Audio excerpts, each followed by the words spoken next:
अस्सलाम वालेकुम व्यूअर्स, विच पाकिस्तान की नई एपिसोड के साथ मैं हूं आपका होस्ट अब्दुर्रहमान। एक बहुत बड़ी डेवलपमेंट हुई है। पाकिस्तान और ईरान ने मिलकर गाड़ियां और उनके स्पेयर पार्ट्स बनाने का ऐलान किया है और ये दोनों मुल्क गाड़ियां बनाने में बड़ा कलीदी किरदार अदा करते हैं। अगर बात करें ईरान की, तो वो दुनिया में गाड़ियां बनाने वाला छठा बड़ा मुल्क है।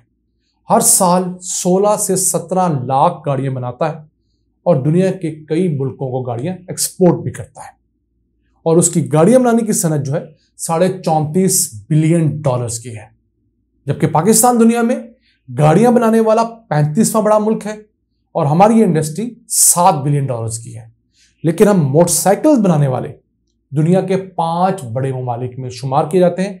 हमारे पास मोटरसाइकिल बनाने की कैपेसिटी 18 से 20 लाख सालाना है। तो अगर ये मुल्क आपस में मोटरसाइकिल्स, गाड़ियां, बसेस, ट्रक्स बनाने की कोलैबोरेशन कर लेते हैं तो दोनों मुल्कों को ना सिर्फ अच्छी सवारी मिलेगी बल्कि R&D की वजह से इनके यहाँ अच्छी गाड़ियों की सनत फरोख पाएगी, रोजगार मिलेगा और हमें दीगर चाइनीज, जापानी कंपनियों के ऊपर एक खास किस्म का इन्हिसार भी नहीं करना पड़ेगा। बात करते हैं लेटेस्ट होने वाले MOU की, जो कि Pakistan association of automotive parts and accessories manufacturers और Iranian auto part manufacture association के दरमियान हुआ। ये दोनों अपने अपने मुल्कों में गाड़ियों के स्पेयर पार्ट्स बनाने की एसोसिएशन हैं। इन्होंने फैसला किया है कि ये दोनों एसोसिएशन आपस में मिलेंगी और एक दूसरे के साथ टेक्नोलॉजी ट्रांसफर करेंगी और रॉ मटेरियल भी ट्रांसफर करेंगी। अब पाकिस्तान में कुछ 3,500 गाड़ियां और मोटरसाइकिल बनाने के स्पेयर पार्ट वाली कंपनियां हैं, मुख्तलिफ किस्म के स्पेयर पार्ट देती हैं। अगर देखा जाए मोटरसाइकिल, तो 95% मोटरसाइकिल्स के स्पेयर पार्ट्स पाकिस्तान में बनते हैं, सिर्फ 5% इंपोर्ट होते हैं, वो इंजन के चांदे से। उसकी बड़ी वजह भी है कि पाकिस्तान में कोई स्टील मिल नहीं है जहां पर रॉ आयरन से स्टील बनाया जा सके। अगर गाड़ियों की बात करें तो पाकिस्तान में गाड़ियों के कुल पुर्जों का 55% बनता है, जबकि हम 45% इंपोर्ट करते हैं। जितनी मालियत के पुर्जे पाकिस्तान में बनते हैं, अगर ये भी हम इंपोर्ट करें तो हमें हर साल 1.5 से 2 अरब डॉलर्स इजाफी खर्च करने होंगे। यानी कि इंपोर्ट सब्स्टिट्यूशन के मद में हमारे यहाँ गाड़ियां असेंबल करने वाली कंपनियां, गाड़ियों के स्पेयर पार्ट बनाने वाली कंपनियां 1.5 अरब डॉलर्स की बचत दे रही हैं। और फिर इन तमाम कंपनियों के अंदर और इनकी डीलरशिप्स के अंदर तकरीबन 18 लाख लोग डायरेक्ट और इनडायरेक्टली एम्प्लॉयड हैं। 18 लाख लोग। वैसे अगर हम मैकेनिक्स को, डेंटर को, पेंटर्स को भी डाल लें तो पाकिस्तान के ऑटोमोटिव सेक्टर के अंदर 35 लाख से ज्यादा लोग बरसे रोजगार हैं। तो ये छोटी इंडस्ट्री नहीं है। हमें इससे शिकवे जरूर है, शिकायतें हैं, लेकिन फिर भी हमारे मुल्क अगर ये साल का 1.5 अरब डॉलर्स बचा रही है तो उस पर हमें इनको शाबाश देनी चाहिए और इस 1.5 अरब डॉलर को मजीद ऐड ऑन करने का कहना चाहिए। एक इनको रोड मैप देना चाहिए कि अगले 5 सालों में आप बाकी भी जो 50% है, 45% है, उसको भी कवर अप करें। अब ईरान अपने यहाँ गाड़ियों की एक बहुत बड़ी तादाद खुद बनाता है, हमारी प्रोडक्शन कम है।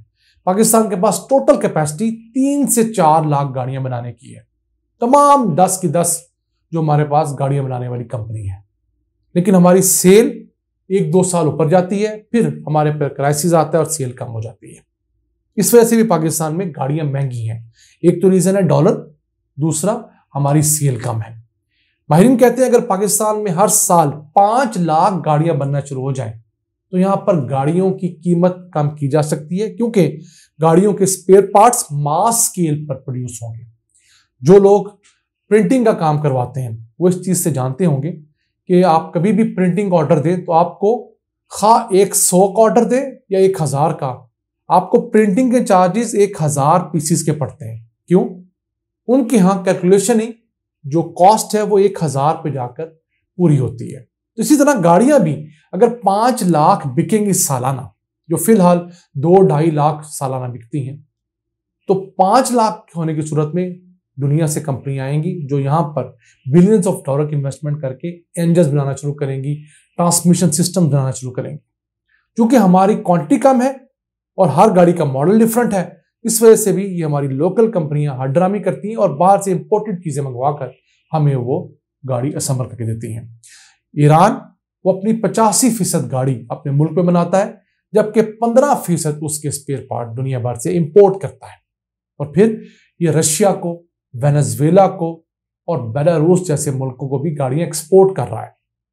मैंने जब इस टॉपिक के लिए सर्च शुरू की तो बहुत बहुत खूबसूरत डिजाइन और मॉडर्न डिजाइन की ईरानी गाड़ियां मैंने देखकर खुद हैरान हुआ। हमने जो ईरानी गाड़ियों के मॉडल्स देख रखे थे वो कदरे पुराने थे, लेकिन अब तो बड़ी अच्छी गाड़ियां ये लोग दुनिया में सेल कर रहे हैं। एक एतराज ईरानी गाड़ियों पे ये है कि इतनी फ्यूल एफिशिएंट नहीं होती, क्योंकि ईरान में फ्यूल बहुत सस्ता है। पाकिस्तानी 18-20 रुपए लीटर पेट्रोल है, तो वो उस तरह अपने इंजन को इस लेवल पर नहीं लेके गए कि कम फ्यूल से ज्यादा माइलेज लें, लेकिन उसके इंजन बहुत हद तक खुद बना रहे हैं।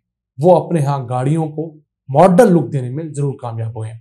तो पाकिस्तान ईरान की मदद से गाड़ियों की डिजाइनिंग में, उनकी तमाम कंस्ट्रक्शन में, फिर इंजन, ट्रांसमिशन सिस्टम और बाकी चीजों के अंदर हेल्प ले सकता है और फ्यूचर में अपनी एक ऐसी गाड़ी बना सकता है जो कि देर पा भी हो और कामयाब भी रहे। पाकिस्तान ने तारीख में 2 दफा अपनी गाड़ियां बनाने की कोशिश की, गाड़ियां बनी भी, लेकिन वो कामयाब नहीं हो सकी, क्योंकि हमारे यहाँ जो कार माफिया है उसकी लॉबी बहुत स्ट्रांग है, और फिर जो गाड़ियां बनी वो मार्केट के मुताबिक से नहीं थी, उनकी लुक थोड़ी पुरानी थी, लोगों ने उनको उस तरह कबूल नहीं किया। तो हम उम्मीद करते हैं कि इस अहम डेवलपमेंट के सबब दोनों मुल्कों के दरमियान भाईचारा बढ़ेगा, जॉब्स क्रिएट होंगे।